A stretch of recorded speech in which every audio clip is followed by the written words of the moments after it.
poder predicar.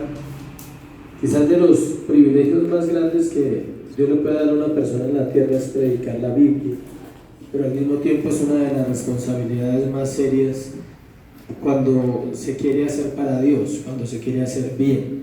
Si se quiere predicar cualquier cosa, cualquiera lo puede hacer, pero para predicar la Biblia se necesitan por lo menos tener un llamado directo de Dios y una dedicación absoluta al estudio de la Biblia, a la oración.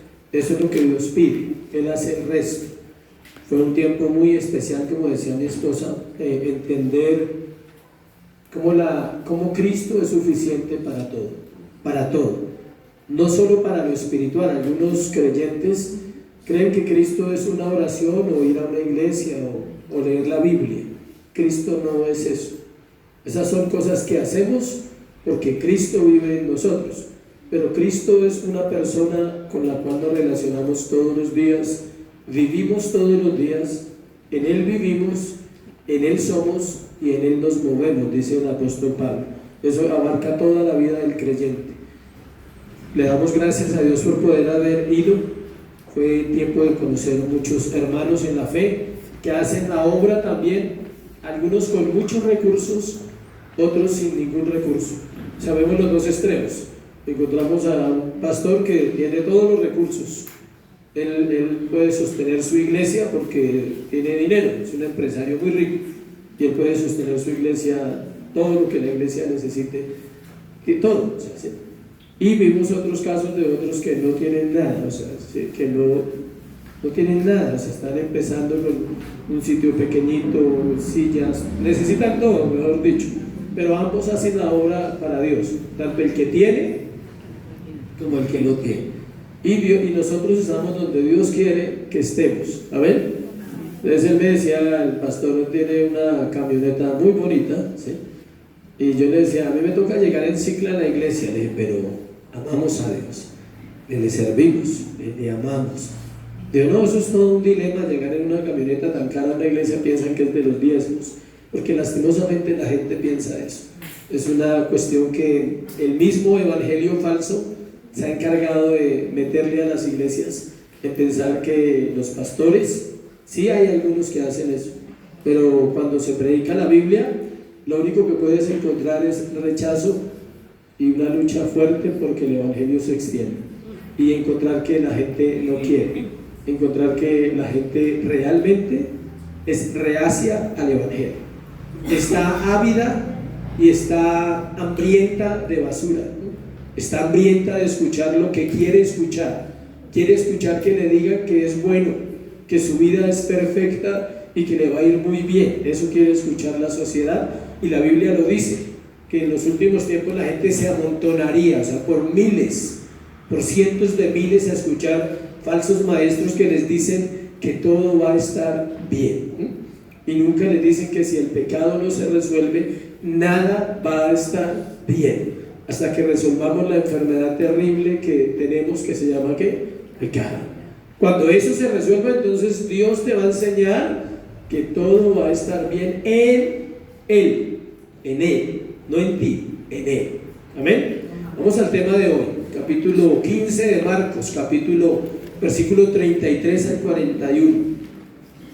Estaba allí sentado y leía el título y era difícil para mí pensar en ese título. Ahorita lo leo y usted se va a dar cuenta que es muy especial.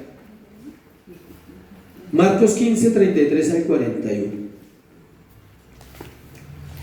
¿Cuántos ya lo tienen? Cuando vino la hora sexta, hubo tinieblas sobre toda la tierra hasta la hora novena.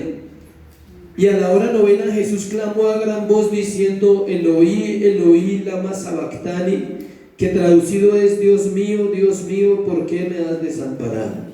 Y algunos de los que estaban allí decían al oírlo: mirad, llama a Elías. Y corrió uno y empapando una esponja en vinagre y poniéndola en una caña le dio a beber, diciendo: dejad, veamos si viene Elías a bajarle. Mas Jesús, dando una gran voz, expiró.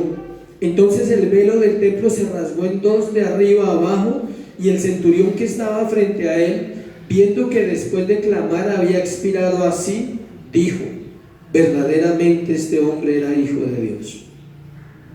También había algunas mujeres mirando de lejos, entre las cuales estaban María Magdalena, María la madre de Jacobo el menor y de José, y Salomé, quienes cuando él estaba en Galilea le seguían y le servían, y otras muchas que habían subido con él a Jerusalén. Padre, gracias. Gracias, Señor, por tu hermosa palabra, porque ella es vida, porque en ella está la vida, Dios. Tú eres la vida y tu palabra es la única que puede transformar un corazón. Oramos porque tú estés aquí esta mañana en cada corazón. Oramos porque tú traigas luz y entendimiento a los oyentes, Señor, y traigas sabiduría al exponente, Dios, que podamos entender tu palabra clara y concisa, tu gran amor, Señor, al visitar el Calvario. Te damos gracias en el nombre de Jesús. Amén y amén. El tema se llama Dios visita el Calvario. ¿Dios visita qué? El Calvario. ¿Cuántos han recibido una visita agradable? ¿Y cuántos han recibido una visita desagradable? También pasa. Quisiéramos que todas las visitas fueran agradables. Esta fue una visita de las dos formas, agradable y desagradable. Cumple las dos funciones.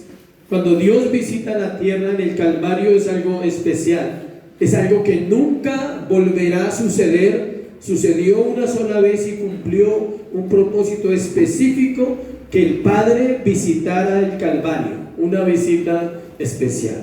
Continuamos en nuestra serie de Marcos, casi terminando, en una aventura espectacular. Para mí es una aventura la Biblia, es hermosa, es apasionante. Es el libro de Marcos. Encontramos la escena del Calvario. Para unos, lo más terrible que ha sucedido, para otros, lo más glorioso que ha sucedido. Depende del entendimiento de la palabra, nos hace ver si es glorioso realmente, aunque sea terrible. Hay cosas terribles, gloriosas, ¿sí sabía? Acuérdense que el Evangelio es una paradoja. El Evangelio nunca será entendible fácil a una mente humana sin Dios. Tiene que ser una mente con Dios que logre entender que lo terrible puede ser ¿qué? Hermoso. En este caso la cruz fue terrible en todo lo que sucedió, pero fue hermosa en el propósito que ella logra. Ella logra un propósito hermoso, que es la salvación de nosotros. La presencia de Dios en el Calvario se hace visible, clara y real, no para salvarlo a su Hijo, sino para castigarlo y desatar toda su ira sobre él, para que el plan de redención de la humanidad no fracasara y siguiera en curso. Todo el mundo cree que la visita era para aliviarlo, ¿sí? Para decir, estoy contigo. No, era una visita de juicio para él, y lo vamos a entender. Cada acto que parecía contrario era simplemente parte de la obra maestra de Dios. La muerte de su Hijo era el inicio de la era más gloriosa sobre la tierra, la era de la gracia, la era de Cristo, el tiempo de la iglesia, el tiempo donde los hombres tienen la oportunidad de buscar a Dios, el tiempo donde se debe anunciar las virtudes de aquel que nos llamó a su luz admirable, porque Él nos rescató, el tiempo para todo aquel que está perdido y no tiene esperanza, el tiempo para todo aquel que es esclavo del pecado. Se abrió ese tiempo, ese día. En el momento en que Cristo muere, se abre la esperanza para la humanidad y se condena el pecado de los hombres y se condena a Satanás a una eternidad. Eso sucede todo en el mismo instante, cuando Él muere en la cruz del Calvario. El tiempo donde los muertos oirán la voz de Dios y saldrán de la muerte a la vida eterna. Ese es este tiempo. Ese era y ese es el propósito por el cual Dios visita el Calvario. Y Dios visita la tierra y camina como hombre y muere en una cruz como un vil criminal para salvar a toda la humanidad sobre aquellos que escogen, que Él escogió y que ponen su fe en ¿quién? En Jesús. Para que todo aquel que en Él cree no se pierda, mas tenga ¿qué? Vida eterna. Conectémonos donde íbamos hace 8 días. Terminamos hablando de un ladrón que vio a Dios en el crucificado. Muchos vieron al crucificado destruido, muchos vieron al rey de los judíos que decía que era rey, pero nadie lo veía como rey, sino lo escarnecían y se burlaban de él.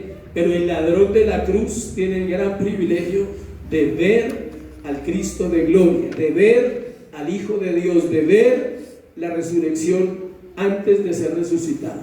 Él vio que él se iba a levantar de los muertos, porque él le dice: cuando vengas en tu reino, dice, acuérdate de mí cuando ¿qué? Vengas en tu reino. O sea, podríamos decir que a ese ladrón se le reveló todo el evangelio en un instante. Él entendió que ese hombre que estaba ahí crucificado al lado de él iba a resucitar, iba a venir en un reino que el hombre no entendía, pero él creía. Y él dijo: cuando vengas en tu reino, acuérdate de mí.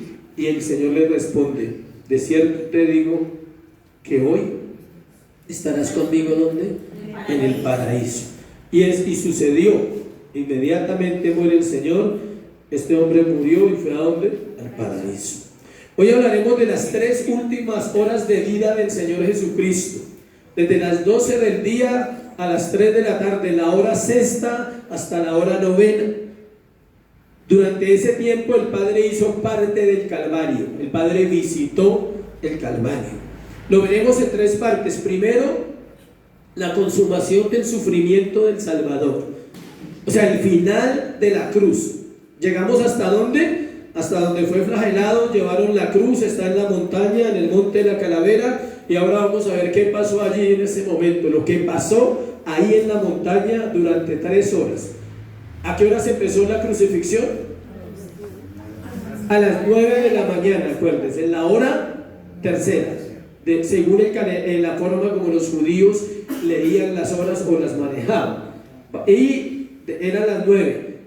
Compartimos hace 8 días prácticamente de 9 a 12, y hoy vamos a compartir de 12 a 3 horitas en un sermón que dura 1 hora no más. Luego la confesión de un soldado maravillado, el centurión, maravillado, él vio también la gloria de Cristo y dice: wow, verdaderamente este era ¿quién? El Hijo de Dios. Y finalmente los simpatizantes leales de Cristo, mujeres y personas que estuvieron allí, exaltando a la mujer. Hoy vamos a exaltar a las mujeres. ¿Amén? ¿Cuántos dicen amén por eso? Amén. Las mujeres tienen que hacer bulla, ¿sabes? Vamos a exaltar a las mujeres en la Biblia, porque eso también hace parte del Evangelio. Ellas fueron fundamentales en el ministerio de Cristo y son fundamentales en una iglesia. ¿Amén? Consumación del sufrimiento del Salvador, versículo 33 al 38. Marcos 15, 33. Leámoslo, dice: cuando vino la hora sexta, hubo tinieblas sobre la tierra hasta la hora ¿qué? Novena. La hora sexta, exactamente 12 del día, hora novena, 3 de la tarde. Estos versículos nos describen el momento culminante de la historia de la salvación para nosotros. La obra sacrificial de Cristo en la redención cambiaría la historia de la humanidad pasada, presente y futura. Todo cambiaría, todo cobraría sentido para los judíos, para los que creían en Cristo. Todo cobraría sentido porque el pasado quedaría claro, todas las profecías quedarían claras, el presente iba a ser trastornado y el futuro absolutamente ¿qué? Cambiado por la obra de Cristo. Él es el mismo de ayer, de hoy y de siempre, dice la palabra. Versículo 33 nos recuerda lo que aprendimos del sermón pasado, cómo contaban las horas. El Señor lleva 3 horas en la cruz, de 9 a 12 lleva en la cruz, faltan otras 3, eran 6. Los evangelios registran 3 declaraciones que Jesús hizo en ese periodo de 3 horas. Marcos no las dice. Marcos se centra en informarnos algo. Para los que de pronto no han visitado la iglesia, nosotros predicamos la Biblia textualmente, texto a texto. Estudiamos para poder coger toda la historia. Entonces siempre recurrimos en este caso a los evangelios, a Mateo, a Juan y a Lucas, para entender una buena historia de lo que pasó allí. Entonces los evangelistas, otros declaran las palabras de Jesús. ¿Cuántos saben que Jesús dijo palabras mientras estaba en la cruz del Calvario? en la tradición se conocen como las 7 palabras, ¿sí? No es malo, porque fueron 7 veces que él habló, no tiene nada religioso ni nada raro. Vamos a mirar las 3 veces ahorita, en este primer punto, donde él habló cosas muy trascendentales para nosotros. Primero, dando muestra de su misericordia y compasión, oró por sus verdugos y perseguidores. Lucas 23:34. Vamos a Lucas, que allí encontramos las palabras que él dice. Lucas 23:34 es el paralelo de donde estamos. 23:34. Dice, Jesús decía: Padre, perdónalos porque no saben lo que hacen. Al parecer sus palabras fueron tan poderosas, escuchen, tenemos que conectarnos con el otro tema, que uno de los malhechores se convirtió al escuchar y ver la gracia divina en acción. Estas palabras, no hablamos hace 8 días, sucedieron después del versículo que estamos mirando en Marcos, cuando dice que entre la hora sexta y la hora novena hubo ¿qué? Tinieblas sobre la tierra. Él habla y el ladrón, él tuvo que escuchar. El soldado, que más adelante vamos a compartir, también escuchó. Las mujeres que estaban alrededor de él también escucharon las palabras. Todos los que estaban cerca de la cruz escucharon las palabras. Él no hablaba: Señor, perdónanos porque no saben lo que hacen. No, él todavía tenía fuerza en su espíritu. Eran declaraciones verdaderas, no las que el hombre hace, sino las que la boca de Dios hizo. Señor, perdónanos porque no saben lo que hacen. ¿Qué estaba haciendo ahí? Mostrando su compasión y su misericordia por aquellos verdugos que lo habían golpeado, lo habían abofeteado, le habían herido, para que se cumpliesen las escrituras, pero él estaba mostrando su gran amor y compasión. La segunda palabra, el Hijo de Dios respondió a la fe de este hombre, a la fe del ladrón, con la promesa eterna. Lucas 23:43, diciéndole, Lucas 23:43, él le dice: de cierto te digo que hoy estarás conmigo en el paraíso. O sea, hay un momento donde él le ofrece y le da y le asegura la vida eterna. Le dice: es fijo. Cuando Dios dice algo, es que fijo. Cuando alguien le dice algo, puede que sea fijo, puede que no sea fijo. Sí, puede que se cumpla, puede que no se cumpla. En este caso se cumplió, porque era la palabra de Dios para el ladrón de la cruz del Calvario. La tercera palabra, el Señor también dedicó un momento para preocuparse de su madre viuda. Mirando desde la cruz, vio a su madre y le dijo: mujer, he ahí a tu hijo. Y después le dijo al discípulo, que era Juan: he aquí a tu madre. Y desde aquella hora el discípulo le recibió en su casa. Esto está en el libro de Juan capítulo 19, no tengo el verso. Todo esto pasó en estas 3 horas. El versículo también nos dice, el de Marcos, que hubo tinieblas hasta la hora novena, y dice que fue sobre toda la tierra. No hay evidencias bíblicas que fue en el planeta, pero la palabra tierra significa, hay una palabra griega que significa tierra, no una región. O sea, ahí significa tierra. Entonces lo más probable es que las tinieblas fueron sobre todo el planeta. ¿Qué? Versículo 26. De Juan 19:26. Entonces lo más probable es que hubo tinieblas sobre toda la tierra. Hay certezas que los primeros hombres de la Biblia, de la iglesia, los padres de la iglesia, como Tertuliano y Orígenes, ellos dicen que todo el imperio romano se oscureció. O sea, hubo gente que alcanzó a testificar que todo el imperio romano, y aún fuera de Israel y fuera de Roma, del imperio romano, también hubo tinieblas. Obvio que no había tecnología para saber si a este lado del mundo hubo tinieblas, pero lo más probable es que haya habido tinieblas sobre toda la tierra. La causa de las tinieblas no fue Satanás, tenga en cuenta eso, no fue Satanás. Él no puede hacer nada si no es Dios quien lo determina. Todo lo que hace Satanás es como si tuviera que pedir permiso prácticamente. Él no es nada y no es nadie dentro del mundo de Dios, porque él no tiene ese poder ni esa determinación. Tampoco fue un eclipse natural como algunos de los científicos pueden tratar de decir. ¿Por qué? Porque los eclipses naturales suceden en luna nueva y la Pascua se celebró en luna llena. No fue un eclipse natural, fue una obra poderosa. Las tinieblas fueron causadas por Dios el Padre.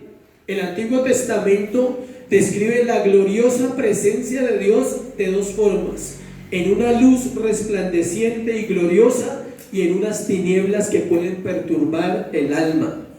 Las tinieblas también son usadas por Dios para manifestar su presencia o su no presencia. Cuando hay oscuridad en un alma, ¿hay qué? Tinieblas. Uno dice, ¿Dios no está ahí? Sí, puede estar, porque lo vamos a mirar que la luz, Él creó todo, ¿no? Dice la Biblia que Él creó la luz y creó las tinieblas. Yo leí un versículo hace años y siempre tenía mi duda, ¿por qué la Biblia dice que Dios cabalga en oscuridad? Hasta ahora lo puedo entender. Sí, porque Él cabalga también en la oscuridad, porque Él puede traer oscuridad. Su presencia puede opacar y su presencia puede ¿qué? Brillar. Vamos a mirar unos textos del Antiguo Testamento primero, donde nos habla de la luz resplandeciente de Dios. Salmo 18, 22. Para dejar claro que Él habita en dos formas y que las tinieblas ese día exclusivamente eran la obra ¿de quién? Del Padre. Salmo 18, versículo 12. Dice 12: por el resplandor de su presencia sus nubes pasaron, granizo y carbones ardientes. Dice, ¿por el qué? El resplandor de su presencia. Versículo 28: tú encenderás mi lámpara, Jehová mi Dios alumbrará mis tinieblas. Ese es poderoso. Tú encenderás ¿qué? Mi lámpara. ¿Cuál es la lámpara? Extraña, la palabra. Lámpara es a mis pies ¿qué? Tu palabra y lumbrera en mi caminar. Jehová mi Dios alumbrará mis tinieblas. O sea que había tinieblas en la vida del salmista y él podía ser alumbrado. 27:1. 27:1. Jehová es mi luz y mi salvación, ¿de quién temeré? Jehová es la fortaleza de mi vida, ¿de quién he de atemorizarme? Salmo 104, versículo 2.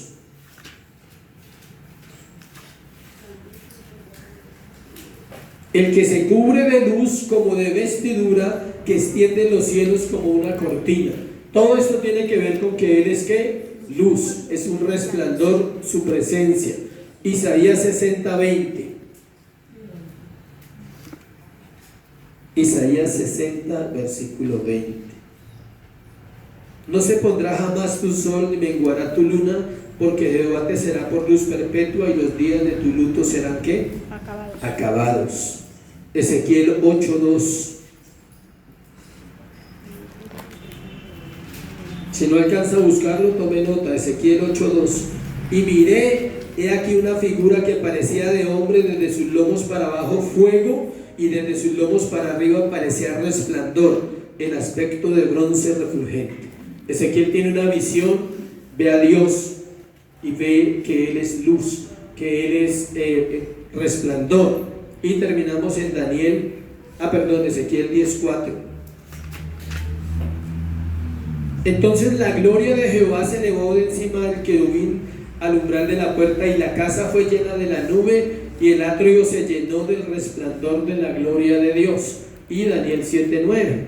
Y terminamos ahí la parte para mostrar bíblicamente que Él es luz. Daniel 7:9. Más que luz, es un resplandor. Su gloria resplandece.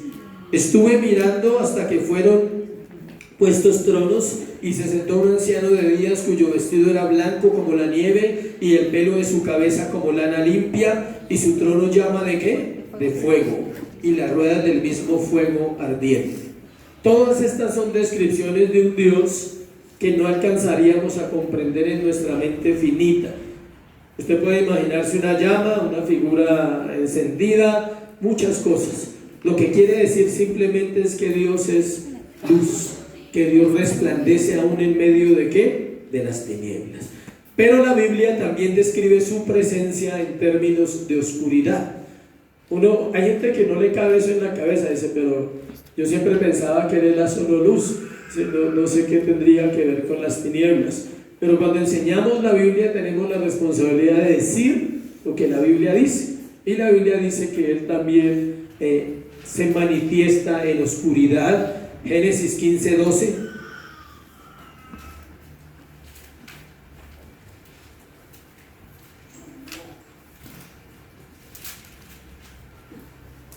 Dice, mas a la caída del sol sobrecogió el sueño de Abraham, y aquí que el temor de una grande oscuridad cayó sobre él. Cuando Dios le trae una revelación a él, lo hace caer en un sueño y viene una oscuridad sobre la vida de Abraham, y vino miedo, vino temor, que es lo que representa. La oscuridad de Dios, cuando Dios se manifiesta de esa forma, no es igual que la luz. Tiene otro propósito, tiene otro significado. Éxodo 10, 21, 22. ¿Cuál fue la Ese anterior? libro es donde más habla de esta parte que estamos compartiendo. Éxodo 10, 21 al 22. Jehová dijo a Moisés, extiende tu mano hacia el cielo para que haya ¿qué? Tinieblas sobre la tierra de Egipto, tanto que cualquiera que las palpe. Y extendió Moisés su mano hacia el cielo, y hubo densas tinieblas sobre toda la tierra de Egipto por 3 días. Éxodo 19, 16. Siga ahí en Éxodo. Solo siga hacia adelante. 19, 16. Aconteció que al tercer día, cuando vino la mañana, vinieron truenos y relámpagos y espesa nube sobre el monte, y sonido de bocina muy fuerte, y se estremeció todo el pueblo que estaba en el campamento. Y Moisés sacó del campamento al pueblo para recibir a Dios, y se detuvieron al pie del monte. Todo el monte Sinaí humeaba, porque Jehová había descendido sobre él en fuego, y el humo subía como el humo de un horno, y todo el monte se estremecía en gran manera. El humo, o sea, era oscuro. Cuando él descendió al monte, el fuego era tan fuerte que, obvio, representa la luz, pero cuando usted hace una hoguera muy grande, luego sale ¿qué? Humo. Entonces eso representaba también a Dios. 20:18 de Éxodo, sí, gracias. 20:18. Todo el pueblo observaba el estruendo y los relámpagos y el sonido de la bocina y el monte que humaba, y viéndolo el pueblo tembló y se pusieron de lejos. Es lo mismo que vamos a ver ahora. Las tinieblas hizo que algunos que estaban al pie de la cruz hicieran ¿qué? Lejos, porque viene temor cuando usted experimenta eso. Y dijeron a Moisés, habla tú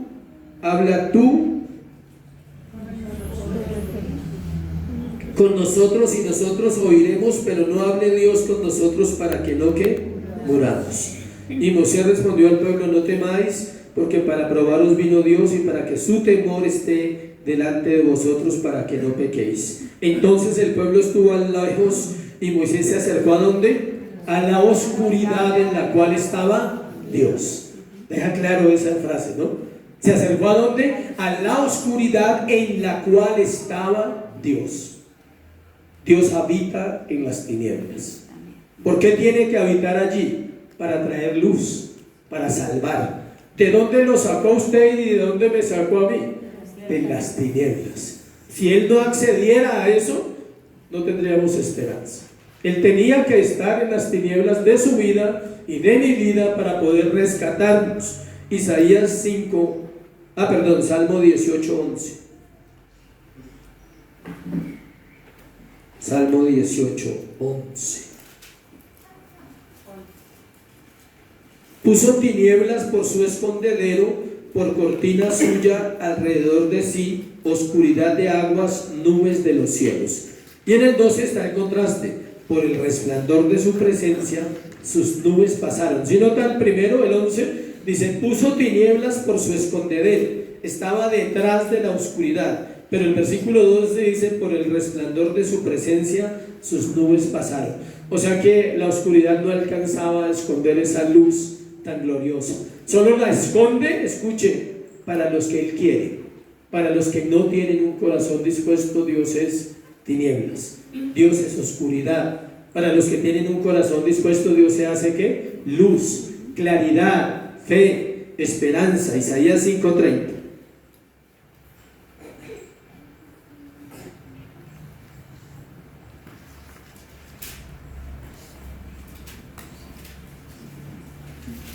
Isaías 5, versículo 30. Y bramará sobre él en aquel día como bramido del mar. Entonces mirará hacia la tierra y de aquí tinieblas de tribulación en sus cielos, se oscurecerá la luz. Siempre se refiere a un juicio, a algo que Dios está reclamando. En Israel, Él reclamaba su lugar y ellos no quisieron, por eso Él se manifiesta en tinieblas, porque Él sabía que el pueblo lo iba a rechazar y no lo iban a aceptar. Aquí en Isaías también, cada vez que las tinieblas se manifestaron como la presencia de Dios, trajeron ¿qué? Juicio sobre la tierra. Dios es luz cuando trae revelación al corazón humano, pero Él mismo es oscuridad para algunos que no disciernen entre el bien y el mal. Por eso la gente no puede entender qué es bueno y qué es malo, hasta que encuentra luz en Cristo Jesús. Yo soy la luz del mundo. El que a mí viene ya no andará en tinieblas, sino que tendrá la luz de la vida y tendrá claridad. Las tinieblas en el Calvario no representaban la ausencia de Dios, sino su santa y aterradora presencia. La ira de Dios descendió del cielo no para castigar a los pecadores, nosotros, sino para castigar a su Hijo por los pecados de muchos. La ira de Dios descendió del cielo en ese momento para castigar a uno. ¿Por quién? Por todos los pecadores. Por eso es oscuridad. Nadie sabe qué pasó en esa oscuridad ahí dentro de esa cruz. Nadie sabe qué pasó entre el Padre y el Hijo en esas 3 horas. Luego, versículo 34, donde estamos, a la hora novena del Señor. Vamos a Marcos. Pasemos otra vez a Marcos. Ya salimos de la oscuridad y vamos a Marcos 9:34, capítulo 15, versículo 34 de Marcos. Luego, en la hora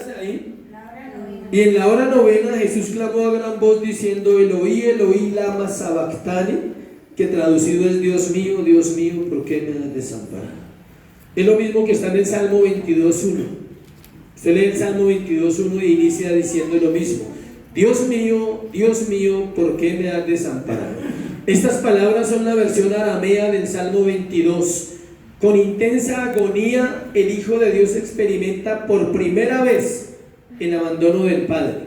No dejó de ser nunca la segunda persona de la Trinidad. Él no perdió su divinidad al morir en la cruz del Calvario, y no perdió la esencia de Dios que compartimos en un tema de escuela de la Trinidad. Él seguía haciendo. Lo que perdió fue la comunión por un instante. Eso es equivalente al infierno, para que entendamos. Por eso la Biblia dice que Él vivió los terrores ¿de qué? Del infierno. ¿Cuáles son los terrores del infierno? ¿El diablo? No. ¿El castigo? No. Es la ausencia de Dios. Es estar separado de Dios. En la comunión, Él la pierde por un momento. Se rompe una comunión eterna, que toda la eternidad habían estado juntos, y Él enfrentó los tormentos del infierno en la cruz del Calvario. La separación donde Dios estuvo presente para juicio y no para consolarlo como en las otras ocasiones. Cuando Él fue tentado en el desierto en Mateo 4, el Padre lo consoló, lo ministró. Cuando Él fue tentado en Getsemaní, envió ángeles para que lo fortalecieran. Siempre el Padre estuvo atento ¿a qué? A consolarlo, a ayudarle en el proceso que Él tenía que vivir. ¿Sí me explico? Aquí no. Aquí el Padre no viene a consolarlo, viene ¿a qué? A juzgarlo, a poner toda su ira sobre Él, para que nosotros no recibamos esa ira. Este es el único lugar de la Biblia donde Jesús se refiere a su Padre como Dios. Nunca se refería a Él como Dios, siempre como ¿qué? Padre. Cuando oró por Lázaro dice: Padre, oro porque tú siempre me oyes, mas lo hago por causa de la multitud, para que ellos oigan que eres tú el que hace las cosas y yo solamente ¿qué? Obedezco. Siempre. Siempre él hablaba de él como ¿qué? Como Padre. En la oración sacerdotal de Juan 17, él habla a Dios como ¿qué? Padre. Todo el tiempo. El único lugar de la Escritura en el Nuevo Testamento donde Jesús se refiere a su Padre como Dios es este versículo: Dios mío, ¿por qué me has desamparado?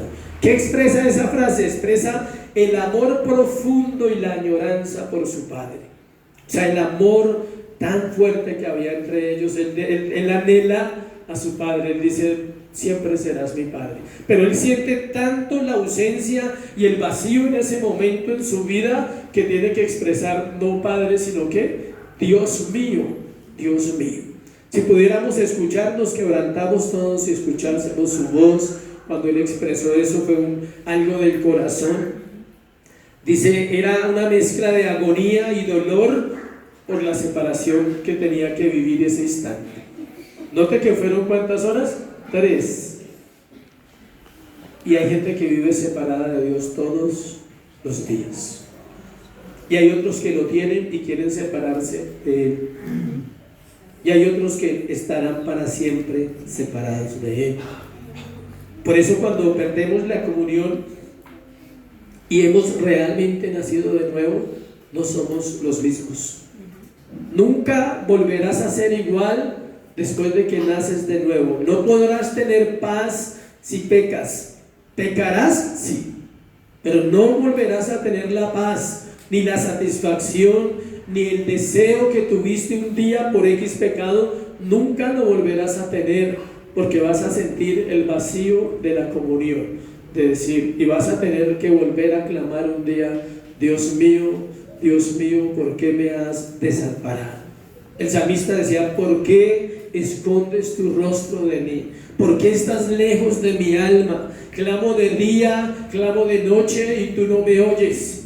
Pero el silencio de Dios es para oír. ¿Sí explico? Cuando tú sientes que Dios no te oye es cuando está más atento a tu oración. Porque nos acostumbramos como si fuera algo solamente que se siente. No, Dios no necesita sentirse, Él está ahí. Por eso el salmista decía: clamo de día, clamo de noche y tú no me oyes. No escuchas mi clamor, no escuchas mi gemir, no escuchas mi necesidad. Mis enemigos me van a matar, mi familia se acabó, todo está destruido y tú escondes tu rostro. Y el Señor está contemplando desde los cielos, dice la Biblia, y Él se ríe y mira a los adversarios de David y dice: David, si tú supieras lo que va a pasar, si tú supieras lo que los próximos años vas a vivir después de ser afligido. Tengo un salmo metido en la cabeza que recibimos allá en la convención, no puedo dejar de leerlo. Salmo 119, versículo 67. O sea, de una prédica con ese salmo fue suficiente para mí. De todo un sermón, ese salmo llegó a mi corazón. Salmo 119, 67. Antes que fuera yo humillado, descarriado andaba, mas ahora guardo tu palabra. Nadie conoce tan profundamente a Dios sino en la aflicción. Es donde se conoce. Él en ese momento fue afligido para entrar en gloria. ¿Se ve? O sea, él rompe la comunión un instante. Dios, el Padre, rompe la comunión, no para siempre, solo un momento.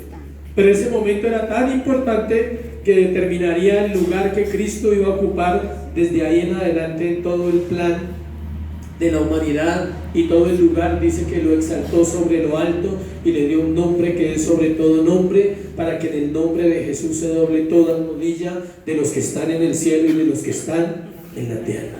Pero tenía que ser afligido. La aflicción, lo que aprendimos es que la aflicción no es el fin.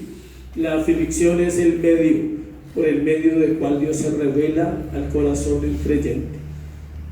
Nos cuesta, ¿no? Una cosa es decirlo y otra cosa es cuando estás en medio de esa aflicción y no entiendes qué está pasando. Versículo 35 de Marcos.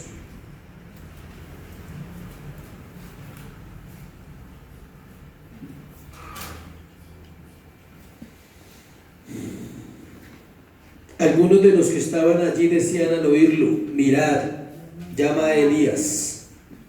Algunos de ellos estaban allí, se burlaban, ellos conocían la frase muy bien. Cuando él dijo Elí, Elí, lama sabactani, en el idioma arameo, ellos conocían todas esas frases porque eran judíos, manejaban varios idiomas, pero ellos se están burlando, están diciendo, mira, está llamando Elías, pero ellos habían escuchado, él no dijo Elías, dijo Eloí, Eloí.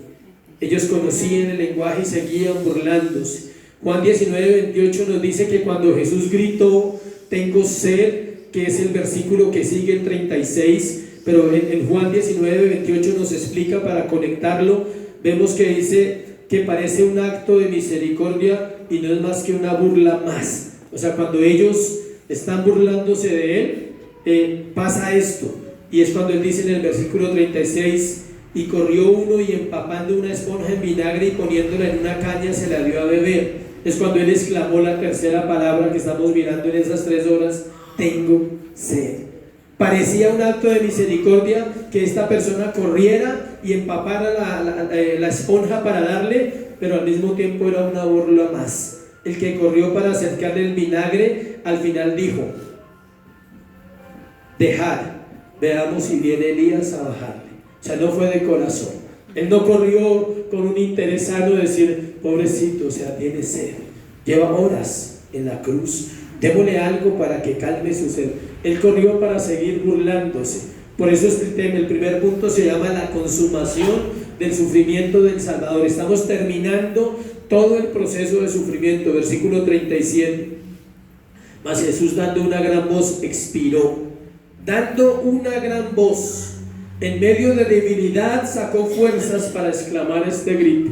¿En medio de qué? De debilidad, en medio de cansancio, desangrándose, y en un momento de oscuridad él dice que ese grito. Juan 19:30 nos dice que después que le ofrecieron bebida de vinagre, el Señor Jesús gritó, consumado es. E hizo la última oración. Miremosla, según Lucas 23:46. Miremos Lucas 23:46. La última oración que él hace. Entonces Jesús, clamando a gran voz, dijo, Padre, en tus manos encomiendo mi espíritu. Y habiendo dicho esto, ¿qué? Expiró. Vuelvo y le repito, no es pasito. En tus manos encomiendo mi espíritu. No, ahí dice que a gran voz. Yo no me quiero imaginar la voz que salió de esa montaña, de esa cruz, para traspasar los cielos, para traspasar todo y dejar todo en la voluntad de Dios. El versículo 38 de Marcos dice, entonces el velo del templo se rasgó en dos, de arriba a abajo. Aquí vamos a entender qué pasó, las cosas que pasaron en las tinieblas, que representan el juicio de Dios sobre todo lo que estaba sucediendo. Dice, el velo había permanecido durante 1500 años antes intacto. Representaba la separación del pecador con la presencia de Dios. Solo los sacerdotes cruzaban ese velo una vez al año, y en ese momento el antiguo pacto terminaba y comenzaba el nuevo pacto. Solo un sacerdote podía pasar el velo cada una sola vez que al año. Nunca se movía para nada ese velo, estaba intacto. Separaba el lugar santísimo del lugar ¿qué? Santo. Era el lugar donde el sacerdote entraba en pecado y ¿qué? Moría. Y le amarraban unas campanillas, y si entraba en pecado, apenas dejaban de sonar, lo jalaban y estaba ¿qué? Muerto. Porque solo se puede entrar muerto a la presencia de Dios. Y ellos estaban, toda la noche le leían al sacerdote la ley, de Génesis a Deuteronomio, sobre todo Éxodo, Levítico, Números y Deuteronomio. Toda la noche lo tenían despierto cuando le tocaba el servicio al otro día, para que se acordara si había pecado, si había alguna cosita por ahí guardada, y él se arrepintiera en sí, en su propio corazón, y pudiera entrar a la presencia de Dios y no morir. Y el velo se rompe en este momento. El sacrificio de Cristo anuló todos los sacrificios que se hacían hasta ese momento. Eso quería decir que ya ningún sacrificio servía, que ahora era por Cristo. Por eso las obras no salvan, iglesia. Hacer buenas obras no salva. ¿Se deben hacer? Sí, para la gloria de Dios, no para salvarse. Mateo nos relata dos acontecimientos más de ese momento: un terremoto, después que el velo se rasgó, la tierra tembló y las rocas se partieron y se abrieron los sepulcros. Otro evento: hubo oscuridad, el velo se rasga, hay un terremoto y salen los muertos. Dice que hay resurrección de los hombres del Antiguo Testamento. De modo, eso está en Mateo 27, 51 al 53. De modo que la presencia del Padre en el Calvario se manifestó de cuatro maneras para cerrar este primer punto. Una tenebrosa oscuridad cubrió la tierra de las 12 a las 3 de la tarde. Luego, en ese proceso, en ese espacio, el velo se rasgó. También hubo un terremoto y también hubo la resurrección de los santos del Antiguo Testamento. Cuatro cosas importantes que se cerraron en ese momento, en esas 3 horas de oscuridad. Segundo punto: confesión de un soldado, versículo 39. El centurión que estaba frente a él, viendo que después de clamar había expirado así, dijo: verdaderamente este hombre era hijo de Dios. El centurión era el jefe de 100 soldados. Un centurión tenía ¿cuántos soldados a su cargo? 100. Había sido delegado para estar en esa ejecución. Él había sido delegado por el ejército romano para llevar a cabo todo el proceso de ejecución. Tuvo acceso a todo el proceso y vio todo lo que sucedió en la cruz. Él escuchó todas las palabras. Él escuchó cuando Jesús dijo: Padre, perdónalos porque no saben lo que hacen. Él escuchó cuando Él dijo al discípulo: Madre, he ahí a tu hijo. ¿Por qué podemos asegurarlo? Porque la guardia no se podía retirar. Yo me imagino el pánico de todos esos soldados en esas tinieblas. No se podían mover, no podían irse, tenían que seguir cuidando a los 3 para que ninguno viniera a auxiliarlos y a bajarlos de la cruz. La gente podía aprovechar esa oscuridad, ¿para qué? Para bajarlos de la cruz. Pero ellos no, ellos tenían que estar en guardias de 6 a cada uno lo cuidaban 6. 6 por 3, 18. Más el perímetro tenía que estar protegido porque podía venir cualquiera a rescatar a esos ladrones. A Jesús nadie lo iba a rescatar. Tal vez a los ladrones sí, pero a Jesús nadie lo iba a rescatar. Él habló, él también escuchó, valga la redundancia, escuchó cuando el Señor habló con Pilato y escuchó lo que Jesús dijo, que Él era la verdad y que su reino no era de este mundo. Ellos prestaban guardia durante 6 horas. Lo más probable es que estuvo las 6 horas ahí en el tiempo de la cruz. Para que nadie diera auxilio, ellos estaban pendientes. Escuche, es la primera vez que un ser humano en el Evangelio de Marcos hace esa declaración, la que hizo este hombre, el centurión. ¿Qué dijo él? Verdaderamente, este era hijo de Dios. Solo el Padre hizo esa declaración 2 veces, en el momento del bautismo de Jesús y en el momento de la transfiguración. ¿Quién la hizo? El Padre. El Padre dijo: este es mi Hijo amado en quien tengo ¿qué? Complacencia. 2 veces lo dijo, en el bautismo y en la transfiguración. Y el único ser humano que lo dice es un centurión romano. Dice: verdaderamente este era el Hijo de Dios. También la hicieron los demonios en varias ocasiones. La hizo el Padre, la hicieron los demonios y la hizo solo un hombre, un ser humano, llamado ¿quién? El centurión. Este hombre, al igual que el ladrón colgado al lado de Jesús, se conocen como los trofeos de la gracia expresada en el Calvario. Ellos son los trofeos de la gracia. Son 2 almas que en ese momento definitivamente hallaron ¿qué? Salvación. Ambos le maldijeron y se burlaron de él.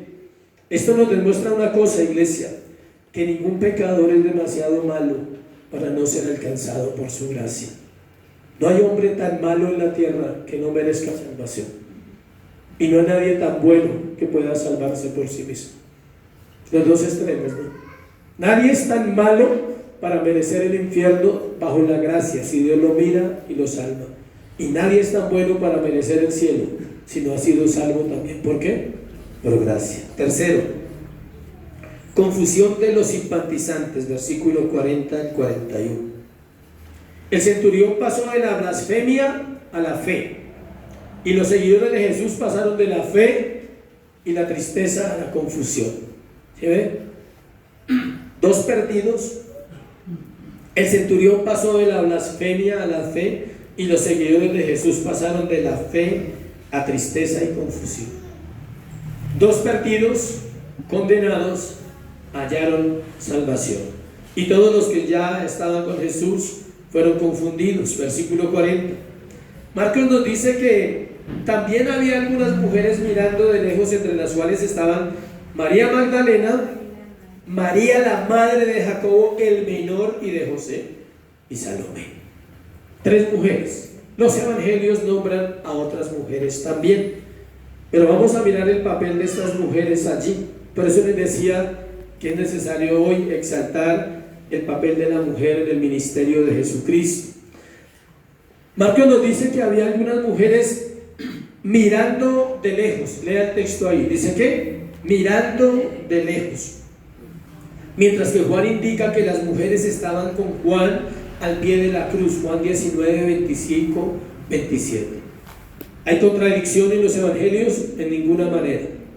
No se pueden contradecir porque la Biblia no se contradice.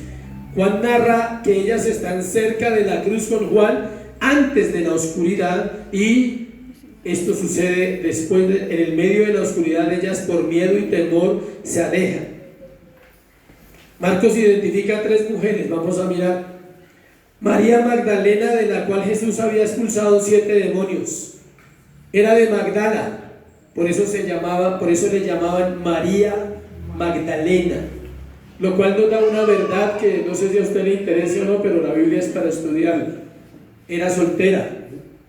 ¿Por qué? Porque si era casada la llamaban por el nombre del marido. María, mujer de. Ahí hay otras Marías, mujer de Cleofas y mujer de Zebedeo. Las casadas les decían María, mujer de. A las solteras no les decían así, sino a ella le dicen María, ¿qué? Magdalena. Era soltera y a la orden. Sí, era soltera y a la orden. María Magdalena. Y las otras sí eran casadas. Se les llamaba por su esposo. Otra de ellas era María, la madre de Jacobo y José. Escuche bien. Su nombre, el nombre María, era derivado del nombre Miriam y era muy común en el siglo I. Pero esta María no es la mamá de los dos hermanos, los hijos del trueno. Esta es la mamá de otro que se llamaba Jacobo, que también era de los 12. Y por último tenemos a Salomé, que esa sí es la madre de Juan. ¿Y de quién? De Jacobo, los hermanos llamados los hijos del trueno. Juan 19, 25. La identifica como hermana de María, la madre de Jesús. Conclusión: Juan y Jacobo eran primos ¿de quién? De Jesús. Juan 19, 25, léalo ahí por si tiene dudas. Identifica a Salomé como la hermana de María, la madre ¿de quién? De Jesús. O sea que estos dos bendiciones eran primos de Jesús. Los 4 evangelios nombran a estas mujeres, y solo el apóstol Juan, de los discípulos que estuvo allí, los otros 10 huyeron. Solo estas mujeres y otras que faltan ahí estuvieron cerca de la cruz, y un hombre llamado ¿qué? Juan. Los otros 10 nunca aparecieron, brillaron por su ausencia. Vemos el valor de estas mujeres que amaban al Señor y lo demostraron. No fueron débiles, no fueron cobardes en ese momento. Ellas se sostuvieron en su fe y estuvieron hasta el último momento ahí. Versículo 41. Habla de ellas, dice quienes cuando él estaba en Galilea, o sea, dice cuando conocieron a Jesús y cuando empezaron a seguirle. Pero mire lo más interesante: le seguían y ¿qué? Le servían. Hay una diferencia entre ser un seguidor y ser alguien que sirve. Son dos cosas diferentes. Ellas habían seguido a Jesús desde Galilea después de su segundo año de ministerio público. o sea que solo llevaban 2 añitos con él. El texto es claro en 2 palabras que todo creyente necesita comprender hoy: seguían y servían. No hay seguidores verdaderos de Jesucristo si no sirven. Se llaman simpatizantes, o cristianos que han nacido de nuevo y están enfermitos en el corazón y necesitan sanidad, o necesitan restauración, o necesitan revelación de Cristo para entender que no se puede seguir a Jesús sin servir. Él no vino a buscar simpatizantes, tiene muchos, miles, millones de seres humanos son simpatizantes de Cristo. ¿Por qué? Porque Él no hizo nada mal, porque nadie lo puede juzgar, nadie puede decir que Él es un mal hombre o fue un mal ejemplo. Se llama moralismo. Hay millones de moralistas en las iglesias, quieren vivir bien, quieren prosperar, quieren cambiar sus vidas, quieren las mejores familias del mundo, quieren los bienes muy buenos, moralismo, pero no quieren servir. Porque servir demanda dejar ¿qué? Todo.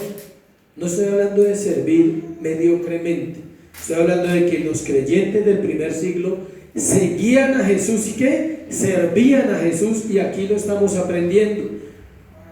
Aman, dicen, los que aman a Jesús le sirven, los que lo admiran son simpatizantes, y los que quieren algo de Él solamente son seguidores a medias, quieren algo de Él. Los que lo siguen de verdad ya no quieren nada de Él, escuchen, lo quieren a Él. Hay una diferencia grandísima, iglesia, en el creyente nominal y en el creyente nacido de nuevo. Las iglesias todas están llenas de eso, inclusive esta. Todas absolutamente en el planeta Tierra tienen cristianos nominales y tienen cristianos nacidos de nuevo. Los nacidos de nuevo son los que le aman, le siguen y le sirven, y ya no quieren nada de Él. Ya no quieren nada de Él.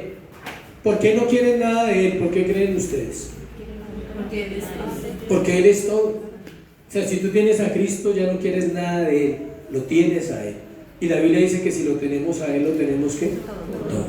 Entonces tú puedes desear a Cristo, y eso está bien, pero eso se demuestra con una sola palabra: servicio. Tus deseos son respetables, pero no bastan los deseos, se necesita que sean manifiesto. Marcos nos dice que otras se unieron a ellas, ahí en el versículo, quienes cuando estaban en Galilea le servían y le servían, y otras muchas que habían subido con él a Jerusalén. Otras mujeres se unieron, y es curioso esto, mire, la palabra servían ahí, para los que les gusta estudiar, ahí dice que ellas servían, es del griego diaconeo, con K, diaconeo, de la cual se derivan las palabras diácono y diaconisa. Eran mujeres de servicio entregadas a Dios. Es tan importante el papel de la mujer en la iglesia que en Marcos solo se habla de 2 grupos de individuos que ministraron a Cristo: uno, los ángeles, y otro, las mujeres. Los hombres brillaron por su ausencia, pero Dios es misericordioso y aún así nos dio el sacerdocio, pura gracia y pura misericordia. Pero noten lo que dice ahí: 2 grupos de seres ministraron a Cristo. Uno, los ángeles, ellos le ministraban y le servían, y 2, las mujeres. Eso muestra la importancia de ellas en el ministerio. Ellas no predicaban como los apóstoles, pero servían y eran fieles. No abandonaron a su Señor, estuvieron con Él ¿hasta cuándo? Hasta el final. Para los solteros hay una virtud que exalta a una mujer y se llama la fidelidad. Creo que es de las virtudes más grandes que un hombre pueda anhelar en una esposa y en una mujer. Y más si esta mujer es fiel, ¿a quién? A Dios. Será fiel a ti. Lo será. No habrá problema de celos, no habrá problema de dónde estaba, qué hizo. Tu corazón, dice la Biblia, su corazón está confiado. Eso dice el proverbista: su corazón está ¿qué? Confiado, porque tiene una mujer ¿qué? Fiel. Esa es una virtud que las mujeres deben desarrollar. Fidelidad ¿a quién? A su Señor. Y eso las llevará a ser fieles a su esposo, a sus hijos porque hay que ser fiel a los hijos. ¿Qué es ser fiel a los hijos? ¿Darles todo lo que quieren? No. Ser fiel es instruirlos en el Evangelio desde niños. Usted hace su tarea, Dios hace la de él en el momento en que ellos van a necesitar esa gran salvación. Lucas 23:48 nos dice de este momento que la gente estuvo allí. Vamos a leerlo para cerrar, para ver la diferencia de estas mujeres con ellos, con la multitud. Lucas 23:48 nos dice: y toda la multitud de los que estaban presentes en este espectáculo. Lucas es médico, es griego, él es judío, pero fue criado en los griegos, y él sabía que a los romanos y a los griegos les gustaba ¿qué? Rifa, juegos y espectáculos. Yo creo que mandaron un delegado de rifas, juegos y espectáculos ese día, como mandan en los concursos. Para Lucas describirlo más real, él dice: toda la multitud de los que estaban presentes en este espectáculo. Él no lo dice porque fuera un espectáculo, él lo dice porque la cultura romana les gustaba la sangre, a ellos les encantaba todo ese tipo de eventos, y yo creo que fue mucha gente que no aparece en sus nombres. Dice: viendo lo que había acontecido, se volvían golpeándose el pecho, pero todos sus conocidos y las mujeres, aclara, que le habían seguido desde Galilea, estaban lejos mirando estas cosas. O sea, ellas estuvieron ¿hasta dónde? Hasta el fin. La buena noticia: pero el dolor y la tristeza no duran para siempre. ¿Sí saben eso? Al tercer día de su muerte, el domingo en la mañana, el rey resucitaría y honraría la fe de todos aquellos que creyeron en él, y una vez más honraría a las mujeres, porque fue a las primeras que se les apareció, porque él conocía el corazón de estas siervas que estaban allí. ¿Sí ve? A los 3 días él resucita y no se le aparece a Pedro, el padre de la iglesia, ni a Juan, el apóstol del amor, ni a Santiago, ni a Pablo, a nadie. ¿Se le aparece a quién? A estas mujeres. Dios visitó el Calvario para cumplir su plan de redención para su pueblo. Lo que el hombre pensó para mal, Dios lo usó para su gloria. Nada en este mundo, iglesia, en este mundo caído, nos puede separar de su amor. Por eso debemos poner nuestra fe en Él y perseverar en nuestra comunión, sabiendo que el Espíritu Santo nos ayuda en nuestra debilidad. No hay excusa para vivir pecando y enredados en este siglo. Él merece toda la gloria, toda la honra, todo el honor por los siglos de los siglos. Amén. Póngase sobre sus pies y vamos a orar. Dale gracias a Dios por este tiempo. Dale gracias a Dios por las mujeres de la iglesia, por todas las que sirven. Que Dios añada hombres que quieran servir.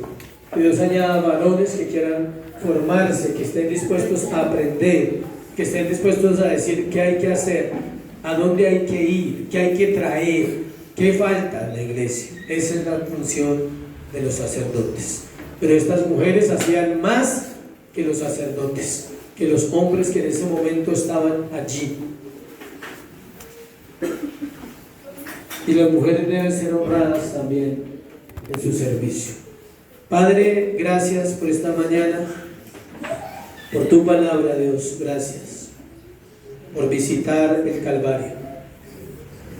Gracias por hacerlo perfecto allí, Señor. Si no hubieses venido ese día, no tendríamos esperanza. Tu ira estaría aguardándonos, Dios, a todos los que somos tus hijos. Quizás nadie pudiese escapar de ese día, Señor, pero al tú morir en la cruz del Calvario y al Padre ejecutar su juicio ese día, hoy tenemos esperanza. Tú tienes esperanza si estás ahí, si sabes que no le conoces y si sabes que hay necesidad en ti. Tú tienes esperanza. Hoy se llama Cristo, se llama Jesucristo, que descendió de los cielos a vivir como hombre, fue a la cruz del Calvario, murió y resucitó al tercer día y está sentado a la diestra del Padre, y allí gobierna con autoridad. Ese es nuestro Dios. Por eso te adoramos, Señor. Por eso te damos gracias en esta mañana, Por eso proclamamos tu nombre cada domingo y ayúdanos a proclamarlo cada día en nuestra casa, en nuestra familia, con nuestros hijos, en nuestros empleos, Señor, en nuestra sociedad. Que cada día la iglesia de Cristo pueda proclamar que tú eres el Señor y que solo en Jesucristo hay salvación. Te doy gracias en Cristo Jesús. Amén. Dios les bendiga, Dios les guarde.